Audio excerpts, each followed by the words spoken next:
हाँ जी बच्चा पार्टी। देखो यहाँ पे क्या लिखा हुआ है, आज हम एक नए ट्रीटमेंट की बात करने वाले हैं और कोशिश करते हैं कि आज ही ट्रीटमेंट शुरू करें और आज ही हम इस ट्रीटमेंट को दी एंड भी कर दें। देखो हम बात करने वाले हैं ट्रीटमेंट ऑफ रिजर्व की, आराम आराम से बोलूंगा, treatment of accumulated profit loss की और डेफर्ड रेवेन्यू एक्सपेंडिचर की। बात क्लियर हो गई। मैं इतनी बात बोलूंगा जितने तुम्हारे कोर्स में रिलेटेड बातें हैं, ठीक है ना। समय बचेगा तो थ्योरी की भी बातें हम कर लेंगे कि जो जो इंपॉर्टेंट बात है थ्योरी की वो भी मैं रिकॉल कर दूंगा आज। मैंने क्योंकि थ्योरी नहीं पढ़ाई थी आपको एडमिशन की, हम वो थ्योरी की भी बातें कर लेंगे, ठीक है बच्चों। यहाँ पे क्या लिखा है, treatment of reserve accumulated profit loss और deferred revenue expenditure in the balance sheet of reconstitution of firm. बेटा मैंने बताया था कि रिकॉन्स्टिट्यूशन का मतलब होता है एडमिशन, रिटायरमेंट, डेथ और change in PSR.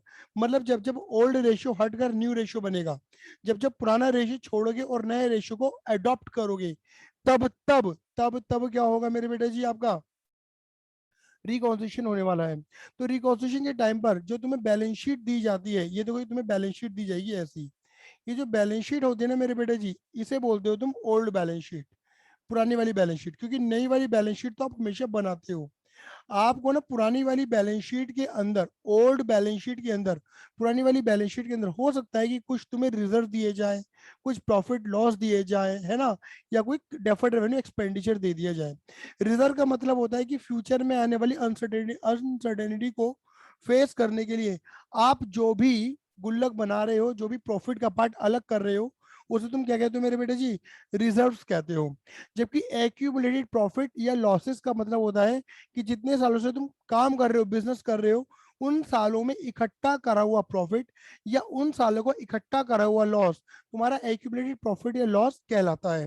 Deferred revenue expenditure, deferred revenue expenditure का मतलब होता है बेटा जी कि कहने को वो रेवेन्यू खर्चे हैं, लेकिन उन खर्चों को हम कई सालों में तोड़ देते हैं, उनका डेफर्ड ट्रीटमेंट करते हैं। मोस्ट कॉमनली तुम्हें इसके अंदर जो एग्जांपल दिया जाता है तुम्हारी पूरी पार्टनरशिप में, वो एडवर्टीजमेंट सस्पेंस अकाउंट, ये एडवर्टीजमेंट एक्सपेंडिचर अकाउंट, ये एडवर्टीजमेंट अकाउंट, कुछ भी हो सकता है, वो तुम्हें दिया जाता है। बात क्लियर हो गई नहीं हो गई? तो एक बात समझ लेना कि तुम्हें जो बैलेंस शीट दी जा रही है एडमिशन में, रिटायरमेंट में, डेथ में, चेंज इन में, मैं दोबारा बोल रहा हूँ, दोबारा बोल रहा हूँ, हमें जो बैलेंस शीट दी जा रही है एडमिशन में, रिटायरमेंट में, डेथ में, चेंज इन पीएसआर में, जो बैलेंस शीट दी गई है ओल्ड बैलेंस शीट, अगर उस बैलेंस शीट की एसेट या लायबिलिटी साइड के अंदर हमें कोई भी एक भी रिजर्व, प्रॉफिट लॉस, पीएनएल या लॉस या डेफर्ड रेवेन्यू खर्चा, मतलब एडवर्टीजमेंट वाला खर्चा दिखता है, तो हम ट्रीटमेंट करेंगे ये वाला, अदरवाइज ट्रीटमेंट करने की जरूरत नहीं है।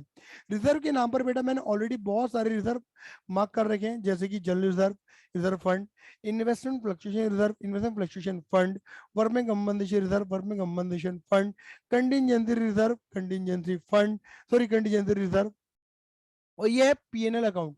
पीएनएल अकाउंट देखो, पीएनएल अकाउंट, इसे एक काम करते हैं, एक दूसरे पेन से हाईलाइट करते हैं। देखो पीएनएल अकाउंट अगर हमें यहाँ दे रखा है तो बेटा ये प्रॉफिट है, बेटा ये एक्यूमुलेटेड प्रॉफिट है, बेटा ये रिटेन्ड अर्निंग है। अगर पीएनएल अकाउंट यहाँ है तो ये प्रॉफिट है, और मतलब एक तरीके से आप इसे कह सकते हो कि ये पीएनएल अकाउंट का क्रेडिट बैलेंस है। बेटा प्लीज याद कर लेना, पीएनएल अकाउंट का क्रेडिट बैलेंस क्या होता है, प्रॉफिट होता है मेरे बेटा, प्रॉफिट होता है। लेकिन हाँ, अगर पीएनएल अकाउंट का डेबिट बैलेंस है, क्योंकि डेबिटेड ही क्या होते हैं बेटा जी, लॉस होते हैं, तो बेटा ये लॉस है।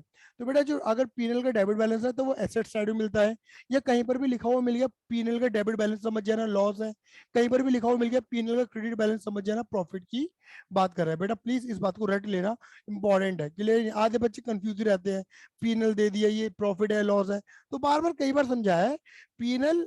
अच्छा, तुम्हें ये कुछ नहीं बता रखा ना कि डेबिट है क्रेडिट है, खाली पीएनएल अकाउंट लिख कर दे रखा है, तो प्रॉफिट ही मानना, लॉस मत मानना। बात क्लियर हो गई नहीं हो गई? ये बात क्लियर कर देता हूँ। पीएनएल का क्रेडिट बैलेंस प्रॉफिट होता है, पीएनएल का डेबिट बैलेंस लॉस होता है, ये ज्यादातर दिए जाते हैं। और रिजर्व के मैंने मोस्ट प्रोबेबली बहुत सारे एग्जांपल्स लिखे हैं, ये तुम्हें तुम्हारे 12th के लेवल पे इतने एग्जांपल, इनसे ज्यादा एग्जांपल मिलते नहीं है। क्लियर नहीं है? और यहाँ पर तुम्हें मिलेगा डेफर्ड रेवेन्यू एक्सपेंडिचर, जिसे मोस्ट कॉमन एग्जांपल मैंने आपको बता दिया है, advertisement suspense account, advertisement expenditure का अकाउंट। क्लियर ही नहीं है? भैया क्या हमें ये सारे अकाउंट मिलेंगे? नहीं बेटा, तुम्हें ये सारे अकाउंट बिल्कुल भी मिलने वाले नहीं है। इनमें से कोई सा एक, दो, तीन, है ना, इतने मिल सकते हैं। एक भी मिलेगा तो ट्रीटमेंट करना, और एक भी ना मिले तो ट्रीटमेंट बिल्कुल भी नहीं होगा, है ना। एक से ज्यादा आइटम मिल जाए। लेकिन मैं एक बात तुम्हें पहले ही प्री एडवांस बोल देता हूँ कि बेटा कई बार ना तुम्हें बैलेंस शीट की लायबिलिटी में एम्प्लॉय प्रोविडेंट फंड लिखा हुआ मिलेगा। क्या लिखा हुआ मिलेगा बेटा जी? Employ provident fund. दोबारा बोल रहा हूँ बेटा, क्या लिखा हुआ मिलेगा? एम्प्लॉय प्रोविडेंट फंड लिखा हुआ मिलेगा। या समटाइम तुम्हें क्या देखने को मिलेगा? प्रोविडेंट फंड देखने को मिलेगा। क्या देखने को मिलेगा बेटा जी? Provident fund. एक है आपका एम्प्लॉय प्रोविडेंट फंड या प्रोविडेंट फंड, मतलब ईपीएफ या पीएफ लिखा हुआ मिलेगा। तो कई बार बच्चे क्या समझते हैं कि जैसे वर्क में कंपनसेशन फंड या इन्वेस्टर फ्लक्चुएशन फंड या फंड लिखा है ना, बच्चे फंड का मतलब रिजर्व मान लेते हैं। और बच्चे इसको भी क्या मानते हैं? एक तरीके से रिजर्व मानना शुरू कर देते हैं। मेरे बेटे मैं चीख चीख के बोल रहा हूँ कि ये रिजर्व नहीं है। मैं रेड मार्क से कर देता हूँ, ये रिजर्व नहीं होता। Employ provident fund is just a liability. ये बिल्कुल क्रेडिटर की तरह एक सिंपल लायबिलिटी होता है। इसका कोई स्पेशल ट्रीटमेंट नहीं होता। बात क्लियर होगी नहीं हो गई? ये रिजर्व नहीं है, इसका कोई स्पेशल ट्रीटमेंट मत करना। बात क्लियर हो गई? Employee provident fund, liability provident fund, clear ही नहीं है? बाकी सब नॉर्मल है। तो कहते हैं ना कि बस एम्प्लॉय प्रोविडेंट फंड नहीं होता, क्योंकि तुम्हारा कई बार पागल बनाने के लिए तुम्हें एम्प्लॉय प्रोविडेंट फंड दे दिया जाएगा और तुम पागल बन जाओगे। पागल बनना नहीं है। अब सवाल आता है इसका ट्रीटमेंट करना क्या है।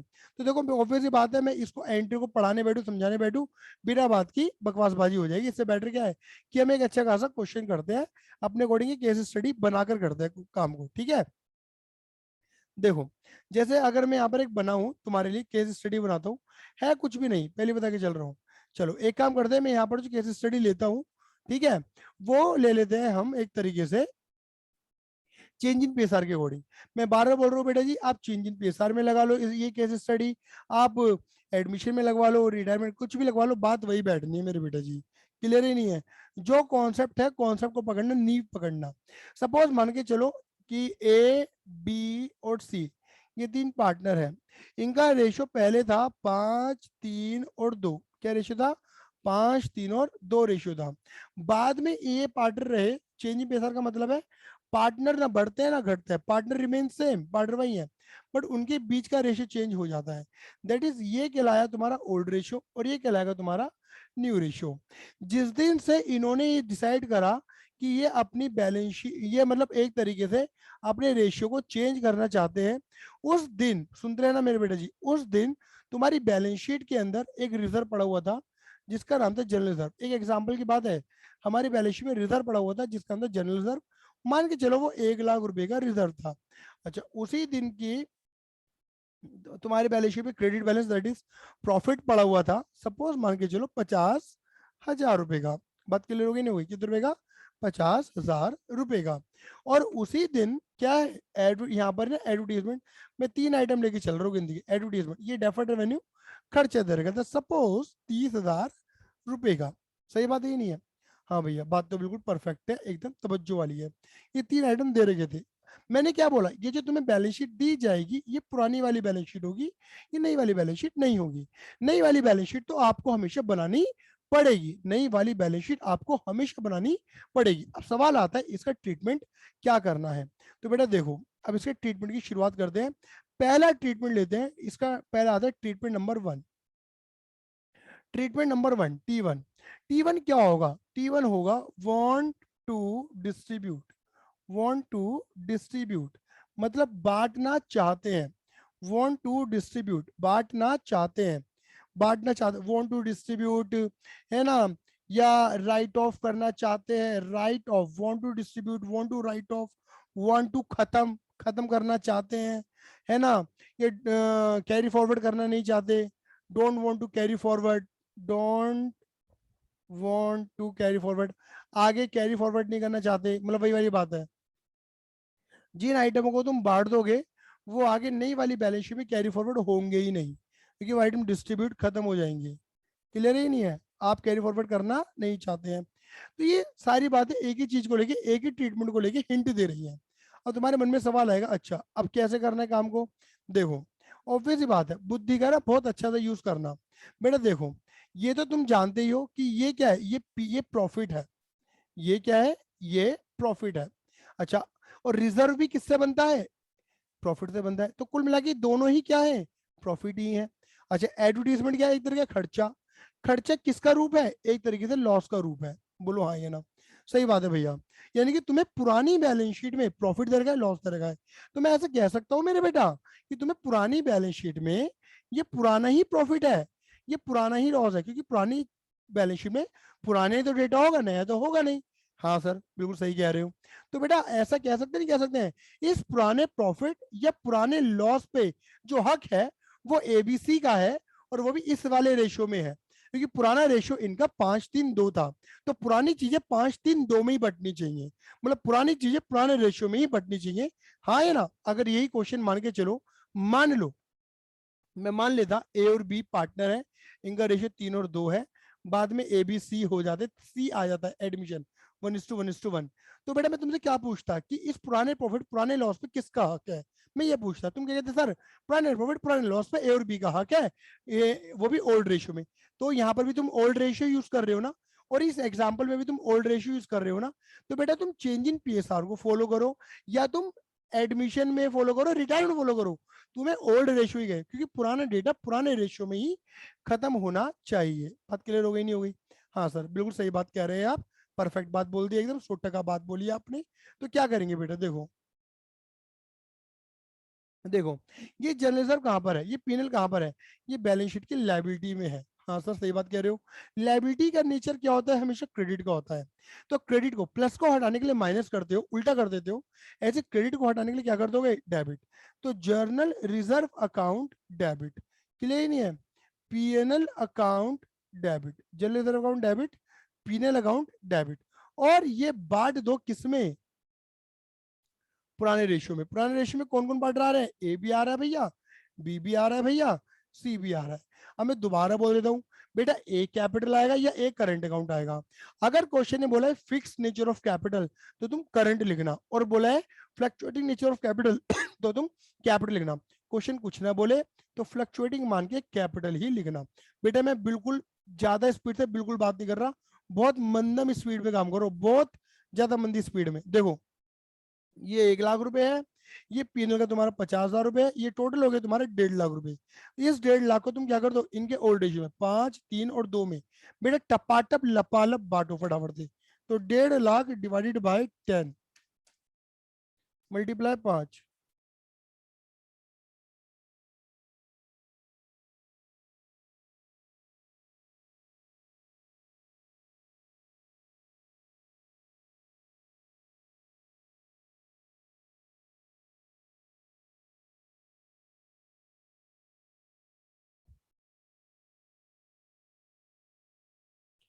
बात क्लियर हो गई?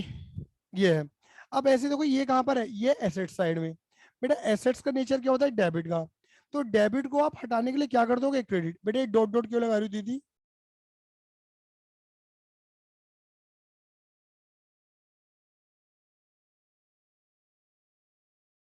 डेबिट को हटाने के लिए क्या करते हैं बेटा? क्रेडिट। और बांट किस में दोगे? अगेन वही पुराने रेशियो में। पुराने रेशियो में कौन कौन आ रहा है बेटा जी? ए बी और सी। या तो कैपिटल या करंट, वो आपको पता ही है। फिक्स हुआ तो करंट, फ्लक्चुएटिंग हुआ तो कैपिटल, कुछ नहीं बोला तो फ्लक्चुएटिंग मान के क्या लिख देना? कैपिटल लिख देना। बस बात खत्म बेटा, इतनी सी बात है, और कुछ भी नहीं है। ये हो गया जी बढ़िया आइटम तुम्हारे। ये कितना है बेटा? 30,000। 30,000 को बेटा बांट दो 5, 3, 2 में, तो तुम्हारा कितना हो जाएगा? ये तुम्हारा 15, 9 और 6। क्लियर ही नहीं है? आई बस में नहीं आई? ये है तुम्हारा treatment number 1। Want to distribute, write off, खत्म, don't want to carry forward. सारी बातें मेरे बेटा बिल्कुल डिट्टो सेम है, कुछ भी अंतर अलग थलग नहीं है। आई बस में नहीं आई?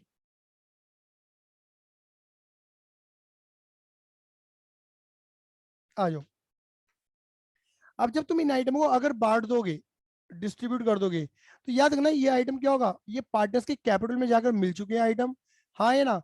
फिर ये नई वाली बैलेंस शीट में जब तुम बनाओगे नई वाली बैलेंस शीट, वहां पर रिपीट नहीं होंगे, क्योंकि इससे रिलेटेड भी तुमसे एमसीक्यू पूछा जा सकता है कि बताओ अगर तुमने ये एंट्री लगाई है तो न्यू बैलेंस शीट में जनरल रिजर्व कितना दिखाओगे, ये न्यू बैलेंस शीट में प्रॉफिट कितना दिखाओगे, ये एडवर्टीजमेंट कितना दिखाओगे? तो तुम कहते हैं ना निल, जीरो, कुछ नहीं दिखाएंगे, प्रेजेंट ही नहीं करेंगे, शो ही नहीं करेंगे, क्योंकि हमने डिस्ट्रीब्यूट कर दिया, राइट ऑफ कर दिया है, यानी कि हम कैरी फॉरवर्ड नहीं करना चाहते। क्लियर ही नहीं है? नाउ इसका उल्टा कर दो। अब इसका उल्टा क्या है? इसका उल्टा है डोंट वांट टू डिस्ट्रीब्यूट, बांटना नहीं है। डोंट वांट टू डिस्ट्रीब्यूट बांटना नहीं है, खत्म नहीं करना, राइट ऑफ नहीं करना। Don't want to distribute, don't want to write off, don't want to खत्म करना, या ऐसा कह सकते हैं वांट टू कैरी फॉरवर्ड। इसे ये नई वाली बैलेंस शीट में रिकॉर्ड करना चाहते हैं।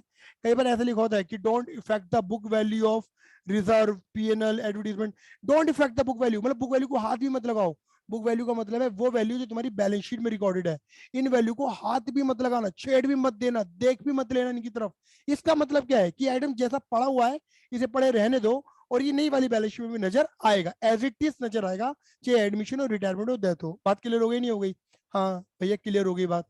अब इसमें होगा क्या, बात को समझना। देखो जनरल रिजर्व एक प्रॉफिट का पार्ट है, 1 लाख रुपए। ये टेक्निकली ओल्ड रेशियो में बढ़ना चाहिए। एबीसी बोलेंगे यार ये तो 1 लाख रुपए है, ये तो बढ़ना चाहिए था 5-3 में, क्योंकि पुराना प्रॉफिट है, पुराने रेशियो में बढ़ना चाहिए, लेकिन तुमने बांटा नहीं, और नहीं बांटोगे तो आगे जाके नया रेशियो अप्लाई हो रहा है। बोलो हाँ ये ना, है ना? ऐसे ही भैया ये पुराना प्रॉफिट है 50,000 का, ये भी बढ़ना चाहिए था, नहीं बढ़ा। ऐसे ही ये जो एडवर्टीजमेंट है ये पुराना लॉस है, जैसे पुराना प्रॉफिट बढ़ना चाहिए ऐसे पुराना लॉस भी तो बढ़ना चाहिए, नहीं बढ़ना चाहिए? पुराने रेशियो में, लेकिन बांटा नहीं। कुल मिला के जो नेट बट रहा है वो 1/20 बटना था प्रॉफिट का हिस्सा। ये प्रॉफिट निकल कर आ रहा है जो कि बटना चाहिए बट बटा नहीं। Between ABC, A B C, ratio कितना है? 5-3-2-1-1-1।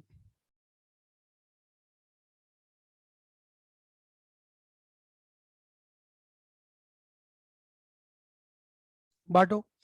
मतलब हम ये कहना चाह रहे हैं कि कुल मिलाकर जो चीज बटनी चाहिए थी,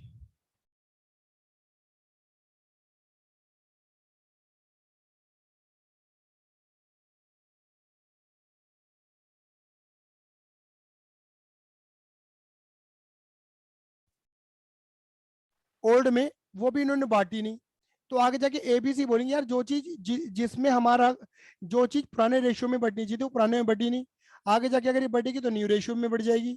इससे क्या होगा, हो सकता है हमारा हक मर जाए। तो देखो ए तो कह ही रहा है कि देखो मेरा हक क्या है, पहले मेरा हक बनता है 60, मुझे मिल रहा है 40, मेरा हक तो मर गया, मैं क्या कर गया, सेक्रीफाइस। तो जब भी ऐसा होगा डोंट वांट टू डिस्ट्रीब्यूट, तो जो भी क्यूमुलेटिव अमाउंट निकाल लेना एक, कि जो अमाउंट बटनी थी प्रॉफिट, या तो ये प्रॉफिट आएगा या लॉस आएगा। हाँ है ना? फॉर एग्जाम्पल अगर ये नेगेटिव फिगर वाली, नेगेटिव फिगर ज्यादा होती तो लॉस आ जाता तुम्हारा। सही बात है नहीं है? तो तुम क्या बोलोगे, ये 20,000 का ये क्या कर गया भैया, ओल्ड में बांटो न्यू में बांटो, ये कर गया सेक्रीफाइस, बेचारा ये कर गया 4,000 का गेन, है ना?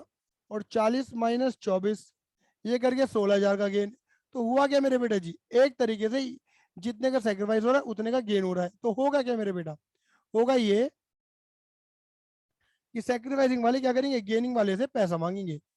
मतलब ए और बी जो है वो बी और सी से पैसा मांगेगा। एक बार बताऊं, एक बात और बोल दे, वही वाली बात जो मैंने बोली थी गुडविल पे, कि यहाँ पे सेक्रीफाइसिंग रेशियो नहीं निकलेगा, गेनिंग रेशियो निकलेगा। देखो तुम 4 का और 16,000 का रेशियो बना लो, 4 और 16 1:4 का रेशियो बनेगा, ये gaining ratio between B and C. ऐसे भी रेशियो निकलते हैं, पहले बता के चल रहा हूँ, क्लियर ही नहीं है? तो भैया ए जो है वो बी और सी से पैसा मांगेंगे। और बताओ मैं आपको, पैसे देने के जो तरीके होते हैं वो मैंने बताया था 3। या तो भैया बाहर की बाहर पेमेंट कर देंगे, प्राइवेटली पेमेंट। अगर ये बाहर की बाहर पेमेंट कर रहे हैं, मतलब बी और सी ए को पैसा पकड़ा रहे हैं, 4,000 16,000 टोटल 20,000 रुपए बाहर की बाहर, तो भैया फर्म के अंदर तो कोई बात पहुंची नहीं, दैट इज नो एंट्री। बोलो हाँ ये ना? या फिर बी और सी बोलेंगे चल बेटा ए हम लेकर आ जाएंगे पैसा, तो कैश या काइंड्स, ये दूसरा तरीका ये है। इसके अंदर ही ब्रॉड बाय गेनिंग पार्ट, मतलब गेनिंग लेकर आएंगे। कई बच्चे समझते हैं कि नया वाला पार्टनर ही लेकर आता है पैसा, हमेशा देखो गेनिंग पार्टनर, हमेशा देखो एडमिशन रिटायरमेंट तक चीज पे कोई भी गेन करेगा कोई भी सेक्रीफाइस करेगा, हमेशा नया वाला पार्टनर पैसा लेकर आता है। क्लियर ही नहीं है? सॉरी नया करो, गेनिंग वाला पार्टनर, क्लियर ही नहीं है? तो बेटा क्या होगा, बी और सी ए से पैसा मांगेंगे, और बी और सी ने बोला चल बेटा ए मैं लेकर आ जाऊंगा, सॉरी सॉरी सॉरी, ए मांगेगा बी और सी से, और बी और सी कह रहे चल मैं लेकर आ जाऊंगा पैसा। तो फर्म के अंदर या तो कैश आएगा या चेक आएगा, चेक आएगा तो बैंक, या कोई और एसेट आ रही है तो एसेट डेबिट। कितने रुपए, 4 और 16 टोटल 20 आ रहा है। और ये 20 किसके लिए आ रहे हैं, ए के लिए आ रहे हैं ना, तो भैया क्या कर दो, या तो ए कैपिटल या करंट। मैंने आपको बताया था करंट कब आएगा, अगर फिक्स है, अदरवाइज कैपिटल लिख दो फ्लक्चुएटिंग नेचर में। क्वेश्चन कुछ ना बोले तो भी फ्लक्चुएटिंग मानोगे।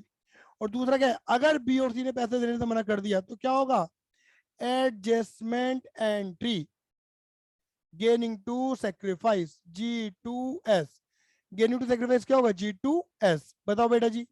G4 है बी कैपिटल या करंट अपॉन फिक्स और फ्लक्चुएटिंग, सी इज कैपिटल या करंट अपॉन फिक्स और फ्लक्चुएटिंग, 2 इज कैपिटल या करंट अपॉन फिक्स और फ्लक्चुएटिंग।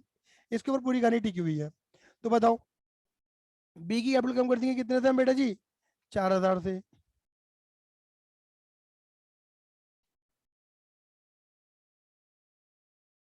बात क्लियर हो गई? आई बस में नहीं आई? ये पूरी कहानी है आपकी।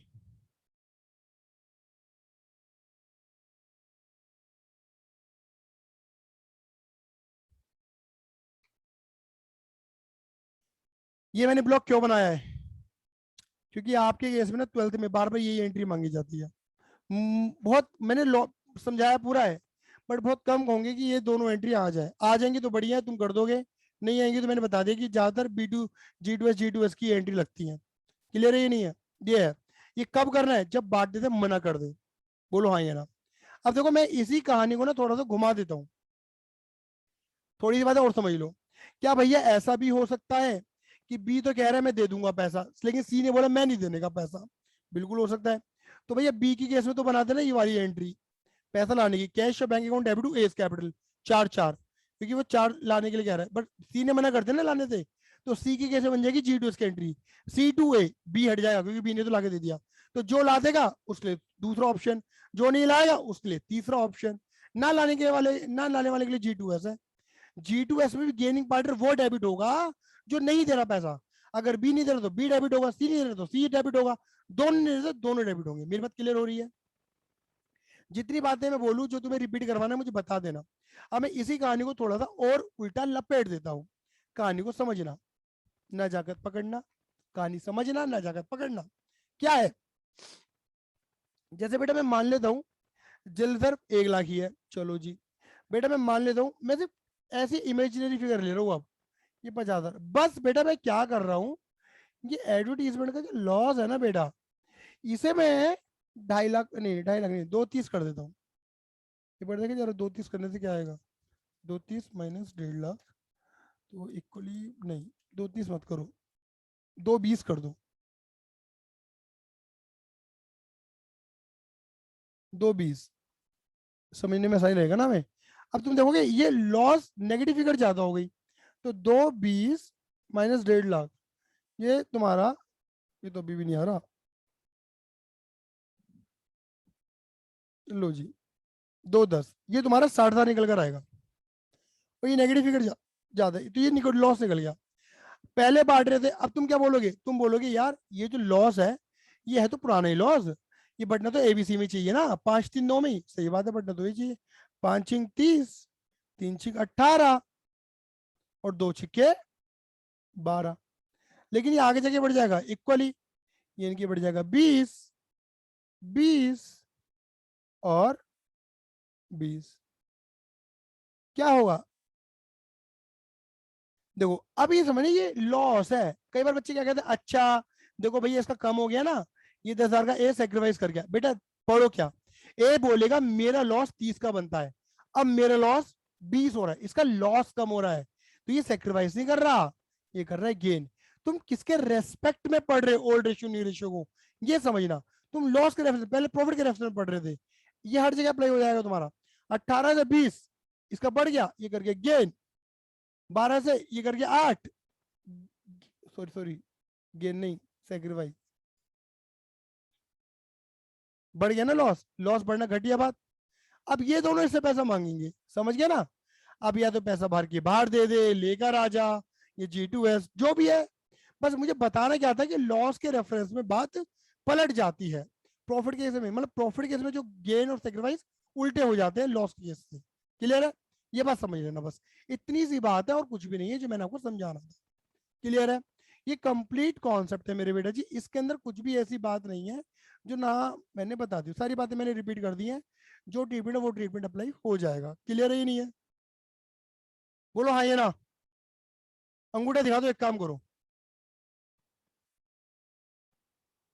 जिसको नहीं आया वो पूछ ले फटाफट से, समय है हमारे पास। क्योंकि 40 मिनट की क्लास नहीं लगा रहे। पूछ लो।